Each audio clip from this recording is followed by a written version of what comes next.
A Rádio USP apresenta USP Analisa. Meia hora analisando assuntos atuais que envolvem a vida do cidadão e da universidade, sempre com um convidado especial. USP Analisa.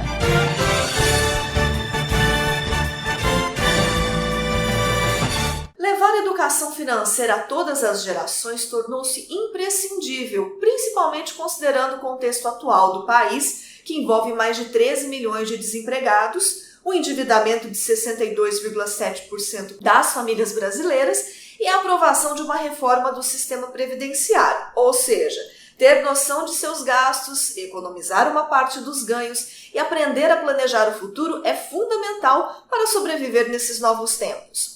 Para falar sobre esse tema, o USP Analisa desta semana conversa com a professora da Faculdade de Economia, Administração e Contabilidade de Ribeirão Preto da USP, Adriana Caldana. Professora, seja bem-vinda ao USP Analisa. Muito obrigada pelo convite, muito feliz de estar aqui com vocês. Professora, uma das áreas da sua pesquisa é o desenvolvimento sustentável. Como que a educação financeira está relacionada com aqueles 17 objetivos de desenvolvimento sustentável que a ONU desenvolveu? Olha, interessante essa pergunta, porque assim, o principal ponto da agenda toda dos 17 Objetivos de Desenvolvimento Sustentável é a redução das desigualdades, né? Porque se você não tem condições das pessoas terem um mínimo para a sobrevivência, para se manterem, todas as outras questões da agenda ficam comprometidas. E então a questão financeira, a questão das desigualdades financeiras é um ponto-chave para que toda a agenda seja atingida. E dentro desse objetivo, como que a gente pode usar? Qual seria o conceito, né, de educação financeira nesse sentido, né? E por que ela é tão importante? Olha, acho que todos nós, né, temos que ter um mínimo para viver e a gente precisa ter um controle, na verdade um planejamento melhor dos nossos gastos, né, da nossa vida financeira, e é algo que as pessoas fazem às vezes muito intuitivamente e não fazem de uma maneira organizada, sistematizada e com algum conceito, né, algum conhecimento específico no tema. Então, todo mundo com pouco ou com médio dinheiro ou com muito dinheiro acha que dá conta de controlar. E, na verdade, a questão financeira, a questão das finanças pessoais, ela não é tão simples assim, porque ela envolve desejos, ela envolve, às vezes, desequilíbrios na família, desequilíbrios comportamentais, além, obviamente, de um nível de renda, né, e de poder de compra muito baixo também, que a gente passa por um momento também, alguns anos já no nosso país, de uma certa crise financeira, que a gente vê que as pessoas estão cada vez mais com questões de endividamento e o efeito bola de neve aí agrava bastante o quadro. E a questão do desemprego também é um outro fator que agrava demais, né, essa situação toda. Então é necessário que as pessoas tenham um pouco mais de visão do processo todo, de todos os fatores envolvidos, da questão do planejamento, da questão da organização das finanças pessoais. Isso é necessário. E isso a escola teria um papel fundamental, no caso. Sim, a escola, desde a escola inicial, né, do ensino fundamental até educação para a vida toda, né, ensino superior, educação corporativa via as empresas, todos esses são agentes que podem ajudar nesse auxílio, né, dando esses conhecimentos de suporte para que as pessoas e as famílias consigam planejar melhor e organizar melhor a questão das finanças pessoais. E aproveitando esse gancho das escolas, em 2017, a educação financeira foi incluída na Base Nacional Comum Curricular dos Ensinos Infantil e Fundamental. As instituições de ensino têm até o início do ano letivo de 2020 para se adaptar a essa nova regra. Na sua avaliação, pensando aí no longo prazo, quais serão os impactos, né, para a sociedade brasileira? Eu acho que vai ser um caminho muito interessante nos próximos anos. Eu acho que as famílias, né, vão estar mais instrumentalizadas para tomar decisão. As escolas, elas têm feito parcerias, inclusive nós temos um projeto aqui na FE que chama Pé de Meia, né, que é organizado pela uma entidade estudantil, que é o CMF, o Clube de Mercado Financeiro. Eles vão até as escolas, eles dão esse treinamento, eles fazem consultorias com as famílias que estão passando por processo de endividamento. Então, assim, é um projeto muito interessante, e essa parceria, as escolas de ensino médio, ensino fundamental, universidade, elas podem ser feitas, né? Porque a gente sabe também que existem outros projetos das escolas na condição de alargar a sua carga horária, tem alguns projetos encaminhados pelo governo do estado de São Paulo, de passar o ensino a ser integral. Então, assim, muitos projetos que a gente desenvolve aqui com os alunos na faculdade, né? E no caso, não sou eu exatamente que coordeno todos isso. Tem muitos outros projetos que, por a fé, né, ter essa expertise aí de economia, contabilidade, administração, as entidades estudantis acabam sendo um ator muito forte e já tem feito muitas parcerias e muitos treinamentos e palestras em escolas. Então, eu vejo que isso pode ser ampliado, obviamente, né, com uma certa planejamento também, porque também, de repente, todas as escolas começarem, né, fazer isso de uma forma não planejada vai ser outro problema, porque eu não sei até que ponto os próprios docentes, eu imagino que o governo do estado, mesmo as prefeituras, estejam aí se planejando para ter professores, mesmo que sejam os professores de matemática, né, regular, para dar um conhecimento de negócios, de finanças, para esses professores, para que eles mesmos sejam os condutores desses projetos. As parcerias são importantes, mas eu acho que talvez isso não supra toda a demanda no médio e no longo prazo, apesar da gente já vir fazendo, né, algumas parcerias. Até porque o próprio professor na graduação ele não tem, né, nenhum tipo de preparo, ele tem sua parte técnica, né? Então ele precisa de um treinamento, também uma capacitação para poder passar isso. Sim, e eu acredito, eu não sei exatamente em que pé que está essa capacitação dos professores para essa nova realidade, mas eu vejo como uma iniciativa muito positiva, porque essa educação precisa ser feita o quanto antes, né? Então hoje nós temos aí uma população adulta que a maior parte dela, cerca de 2/3, não tem a menor noção de organização de uma planilha básica, de fluxo de caixa da família, e isso dá uma bagunçada porque é aquilo que eu falei antes, as pessoas acham que conseguem controlar, assim como a gente quando está fazendo um regime, a gente acha que consegue, né, dar conta de não comer tanto num dia e tal, e compensar no outro dia. Então esse equilíbrio que às vezes a gente precisa quando a gente faz uma dieta, e a gente tem uma facilidade quando a gente tem um nutricionista, um nutrólogo junto, a pessoa às vezes sozinha também não dá conta, né? Ela tendo um apoio, uma consultoria, ou mesmo um curso, uma palestra, alguma coisa que abra um pouco a mente dela, assim, nos pontos chaves, o que ela pode planejar melhor, aonde que ela tem que dar mais atenção. Mas só o fato de ter na educação inserido, eu acho que já começa a acender um alerta, né? Isso é uma área importante da minha vida, isso vai impactar na minha vida toda, eu preciso me preparar. Fica talvez para as futuras gerações algo menos intuitivo, menos no acerto e erro. E até porque há uma certa ilusão, né, professora? Porque a gente vê tantas lojas oferecem cartões de crédito, tanto crédito disponível, acaba ficando um pouco complicado para as próprias famílias se organizarem diante de tantas ofertas. Sim, muita, né, sedução no mercado, né, Thais? Muita sedução, e a gente vê muito dessas questões, até muitos criticavam, né, até alguns anos atrás, parece que recentemente a Black Friday como exemplo disso, né, tem sido um pouquinho mais, as lojas têm sido um pouquinho mais rigorosas de não oferecer a metade do dobro, né? Que a gente brincava que a promoção era metade do dobro, né? Então primeiro eles dobravam o preço do produto para depois dar 50% de desconto. E isso foram muitas fraudes nessas promoções seguidas, muitas reclamações via Procon. Parece que hoje em dia a gente já tem uma cultura um pouco melhor dessa mega promoção. Mas promoção como um todo, né? A pessoa que tem esse impulso de compra é muito parecido com aquela pessoa que não tem nenhum controle sobre o próprio hábito alimentar, sobre o próprio hábito, por exemplo, de exercícios físicos, de consumo de álcool. Acaba sendo tudo muito parecido, né? A gente tem, assim, agora como psicóloga falando, né? A gente tem algumas carências não resolvidas e essas carências desembocam em comportamentos compulsivos. E a compra acaba sendo um. E às vezes a pessoa acha que está tudo sob controle, que foi só aquele dia, mas ela não, se ela não puser na ponta do lápis, se ela não se organizar, se ela não planilhar direitinho a vida dela, aquele só hoje acaba se repetindo amanhã, acaba se repetindo na semana que vem. E para uma família que vive com um orçamento apertado, no limite, pode fazer uma diferença brutal e gerar aquele endividamento em cascata que pode ser muito, muito prejudicial para o próprio arranjo familiar, né?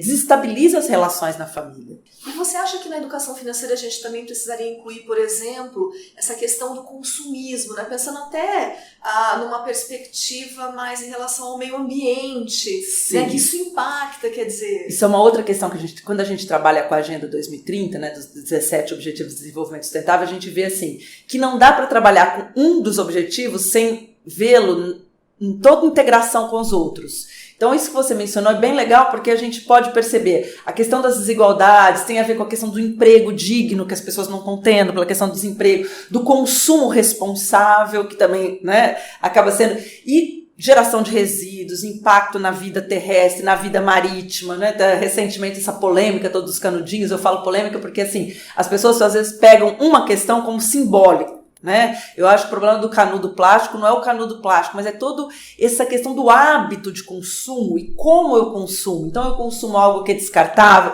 eu consumo um plástico que vai ficar comigo mais tempo, eu vou reutilizar, e não vê essa questão toda, né? E fala do aquecimento global como se fosse uma questão só ligada à Amazônia hoje e tal. A Amazônia é super importante, mas tudo que a gente faz tem a nossa esfera de responsabilidade. Então a gente tem que ser responsável. Eu acho que a palavra, a gente trabalha aqui na FAIR com formação de gestores responsáveis. É até uma disciplina que eu criei a partir desse ano, né? Uma disciplina que tem caráter optativo por enquanto, que ela é recém-criada, mas justamente para trabalhar essa agenda, para que as pessoas, pelo menos os nossos alunos que se matriculam, né, ter essa visão mais integrada. Por exemplo, é necessário ter um equilíbrio financeiro, é necessário ter equidade de gênero, é necessário a questão do consumo e dos resíduos, da questão tudo isso é interligado. Então a gente não pode olhar uma coisa separada da outra, né? E às vezes a gente olha, por exemplo, uma blusinha em promoção, tá só R$15, só R$32, o impulso de comprar, principalmente para aquela pessoa que está habituada já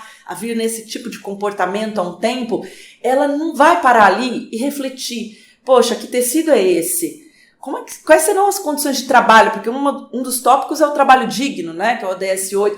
Quais foram as condições de trabalho para que essa blusa chegasse aqui nessa mega store, né, nesse magazine, com um valor tão baixo para mim? Alguém, né, de repente, não teve os direitos trabalhistas respeitados, né? E a gente vê muitos casos de trabalho escravo nesse setor têxtil e tal, né? Isso para dar um exemplo do consumo de roupas, né? Mas tem outras questões tão graves quanto o próprio consumo de alimentos, consumo de produtos industrializados excessivamente, que tem a ver com a saúde, que é um outro ODS, saúde de qualidade e tal. Então a gente tem que pensar a agenda como um todo, não dá para fragmentar. E aí a gente acha que não tem nada a ver com a questão de paz, justiça, mas tem, porque se você for ver essa questão das guerras, essa questão da pobreza das pessoas, isso tudo vai gerando um ambiente muito tenso.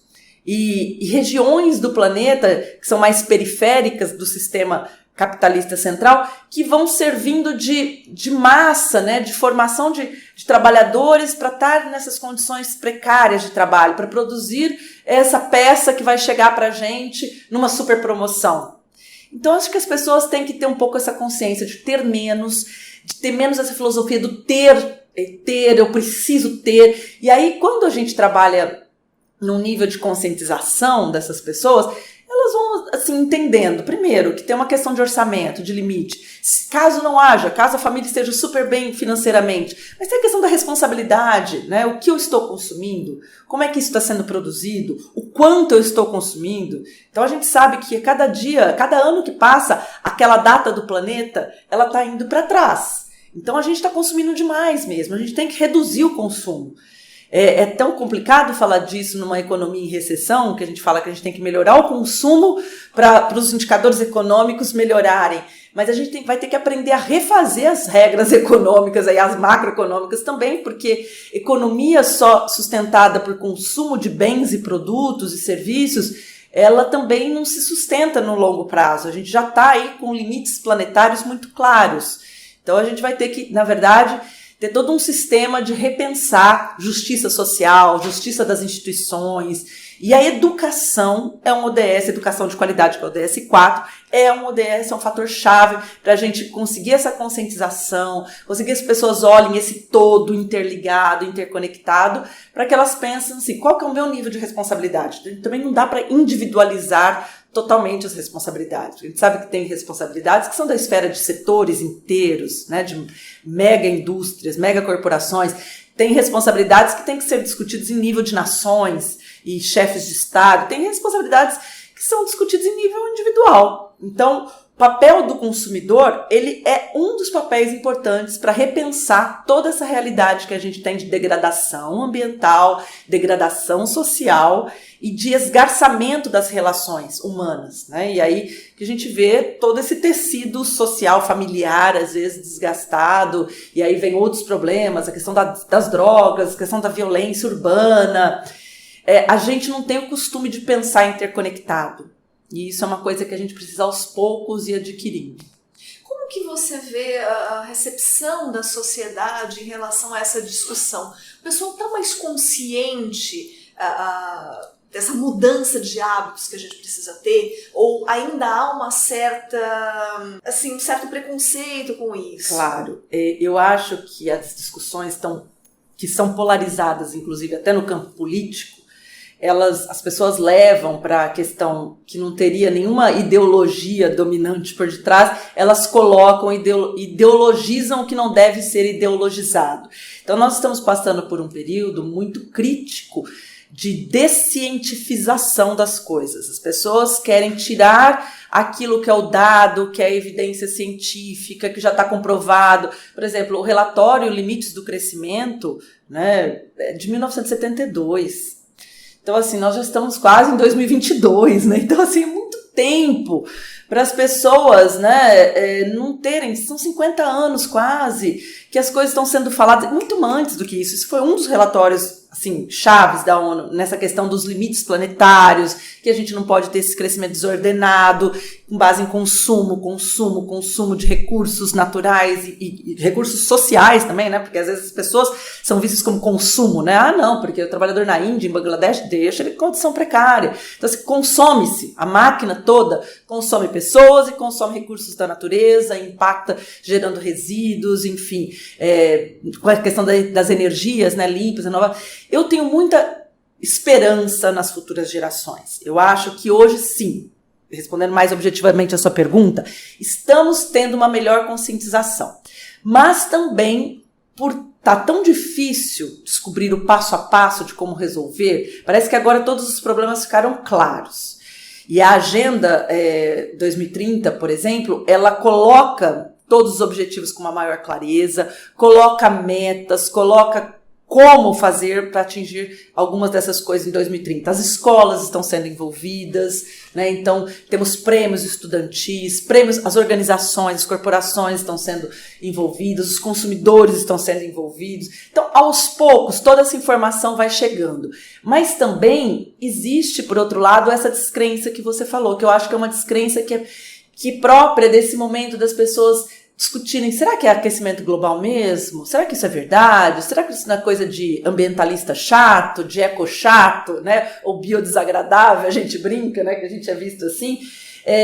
E a questão também que as pessoas, como é muito difícil fazer a mudança comportamental requerida, elas querem qualquer pequena evidência para descredibilizar as grandes evidências. Então, se eu que estou aqui falando com você agora, que sou professora de uma disciplina relacionada ao tema de sustentabilidade ou de formação para o desenvolvimento sustentável, se alguém me vê na rua usando um canudo, né, que eu tento evitar ao máximo, né, e praticamente hoje em dia eu uso muito pouco mesmo, praticamente não uso, e até ensinando isso para os meus filhos, mas se alguém vê, pronto, isso é suficiente para aquela pessoa descredibilizar os dados do INPE.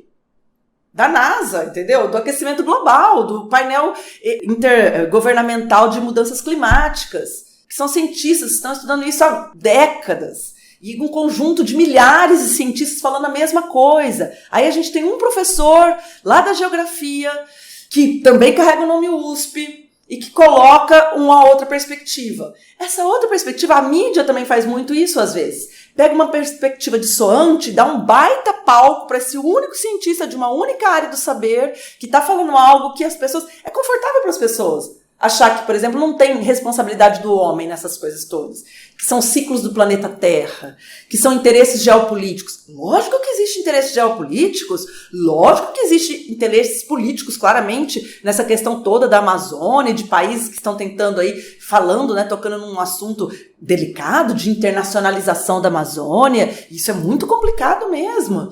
Né? Existem pessoas falando isso, mas ao mesmo tempo também existe a nossa responsabilidade de manter a floresta em pé, e existe a nossa responsabilidade nessa questão do consumo individual, de famílias, para esse impacto todo. Então, resumindo, é isso. É muito difícil mudar hábitos. As pessoas, às vezes, elas querem fazer o caminho mais curto, e o caminho mais curto é descredibilizar a ciência, descredibilizar alguém que pode ser... que está falando daquele assunto. Então, se eu pego uma falha no comportamento daquela... Nós somos uma sociedade em transição. Nós temos muito dos nossos comportamentos... Aliás, a maior parte dos nossos comportamentos, eles não estão alinhados com a sustentabilidade. E a sustentabilidade acabou virando um grande guarda-chuva que eu coloco tudo ali dentro. Então, parece que tudo faz parte de sustentabilidade. E aí ninguém sabe direito o que é isso. E cada um faz a sua própria leitura do que é ser sustentável. E como é difícil mudar hábito, eu prefiro, às vezes, algumas pessoas preferem, às vezes, descredibilizar um cientista que estuda o tema, um grupo de pessoas, e dar voz. Mas tem um outro cara aqui que falou o contrário. Tem uma outra pessoa aqui que falou o contrário. Tá bom, mas até quando?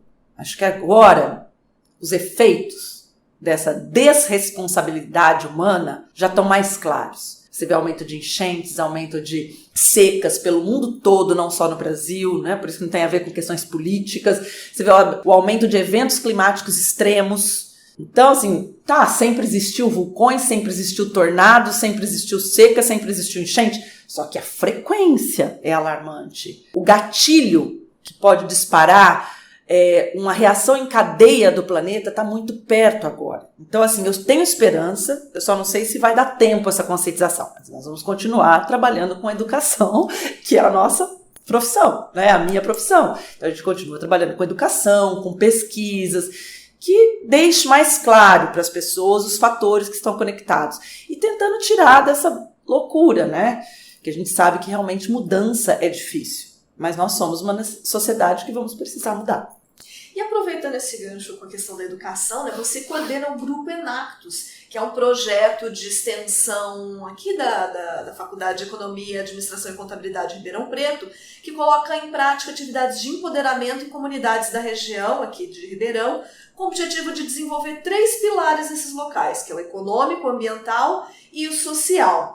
Então, de uma forma geral, na tua opinião, como que a comunidade acadêmica pode contribuir, não só com a expansão da educação financeira no Brasil, né, mas essa perspectiva de compreender melhor, né, os objetivos de desenvolvimento sustentável, compreender e colocar em prática? Uhum. Eu acho que tem muita coisa para ser feita, né? O Enactus é um ótimo exemplo de um grupo de alunos que tomou a iniciativa. Que assim, o Enactus não é um projeto apenas da FEA Ribeirão, é uma rede mundial de educação para empreendedorismo sustentável, para empreendedorismo social, né? Então, o Enactus vem de ação, né? De você educar e agir, e nós, né? A nossa ação, e daí a palavra Enactus, então tem o agir em conjunto, o agir, que é um movimento que nasceu espontaneamente aí e foi se conectando com universidades. E por ir se conectando com universidades, eles pedem pela Rede Enactus Brasil, a Rede Enactus Mundial, que existam professores conselheiros. Então, eu sou conselheira, mas eles têm toda uma vida própria e projetos muito legais que já foram desenvolvidos aqui em Ribeirão Preto, que estão sendo desenvolvidos, como você disse, de empoderamento mesmo. Você tem que pensar a questão da geração de renda, a questão cultural daquela comunidade que vai participar do projeto. É para ser uma coisa de longo prazo, para não ser assistencialismo, ir lá ajudar pontualmente numa ação, depois o projeto acaba, o grupo, né, de alunos sai dali daquela região e tudo volta a ser como antes.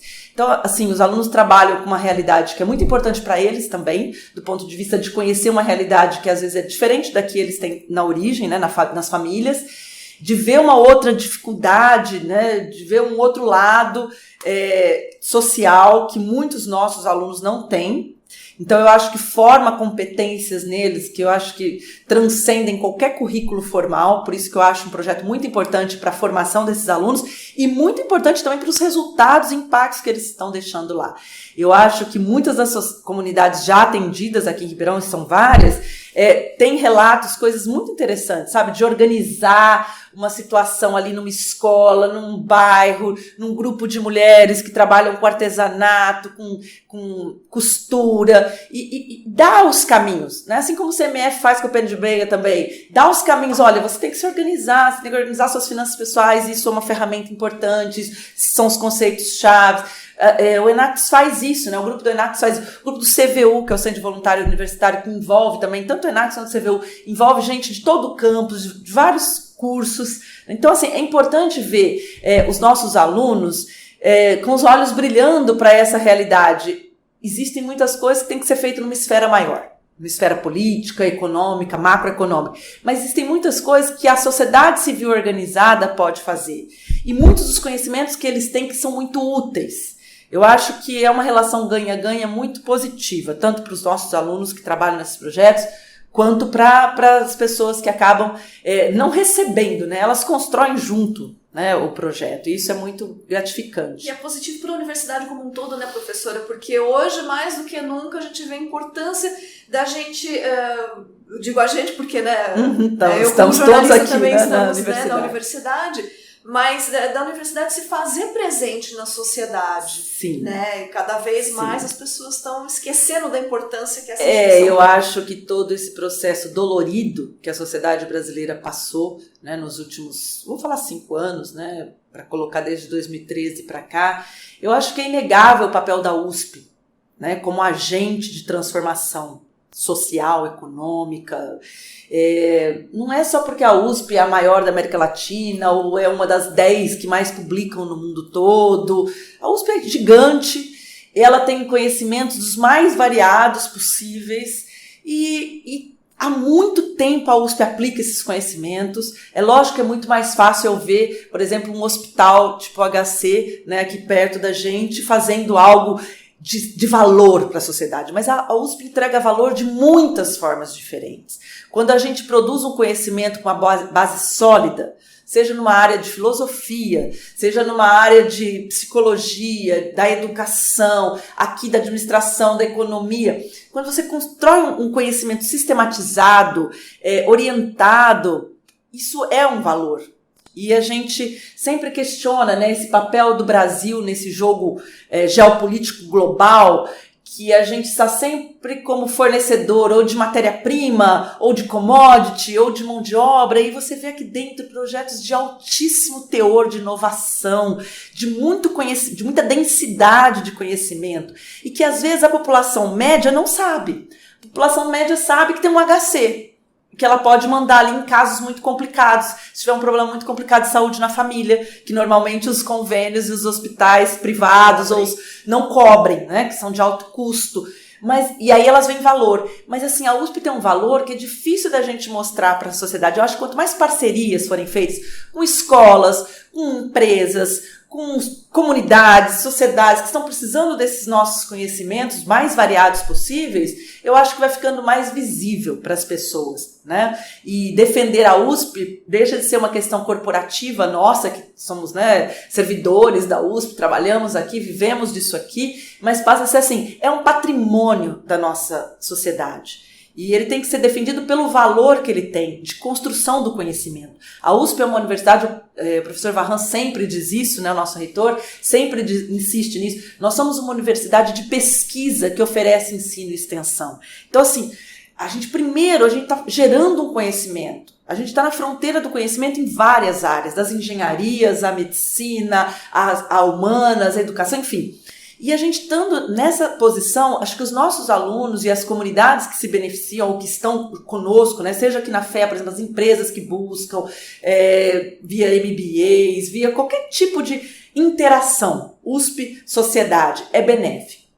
Porque é preciso que se veja, né, que é um conjunto complexo também, que têm os seus problemas também, e que precisam ser sanados, e que não podem ser medidos só por número de publicações em periódicos de alto impacto. Isso é um indicador, mas não é o indicador supremo. Eu acho que todas essas oportunidades que a gente tiver, né, de mostrar o valor social que a USP tem, como nesse papel de produtora do conhecimento que oferece educação de qualidade, que oferece serviços de qualidade para a sociedade. Eu acho que vai ficando um pouquinho mais fácil das pessoas não encararem a USP como algo que está aqui para consumir o dinheiro público sem dar nenhum retorno. Então a gente tem que mostrar esse valor para a sociedade que muitas vezes não é fácil de ser percebido. Exatamente, professora. Bom, infelizmente nosso tempo chegou ao final. Hoje nós batemos um papo aqui com a professora da Faculdade de Economia, Administração e Contabilidade de Ribeirão Preto da USP, Adriana Caldana. Falamos um pouquinho sobre educação financeira, acabamos entrando na parte de desenvolvimento sustentável, né, professora? E também um pouquinho sobre a importância da universidade na nossa sociedade. Muito obrigada. Professora, obrigada pela sua presença. Foi um prazer, eu espero que nós tenhamos outras oportunidades aí de conversar a respeito. Com certeza, professora, USP Analisa está sempre aberto para vocês. O programa de hoje fica por aqui, até a próxima semana. Você ouviu USP Analisa, um programa da Rádio USP Ribeirão em parceria com o IEA, Instituto de Estudos Avançados, Polo Ribeirão Preto. Produção do Serviço de Comunicação Social da USP e do IEA. Coordenação, Rosimeire Talamone. Apresentação, Thaís Cardoso.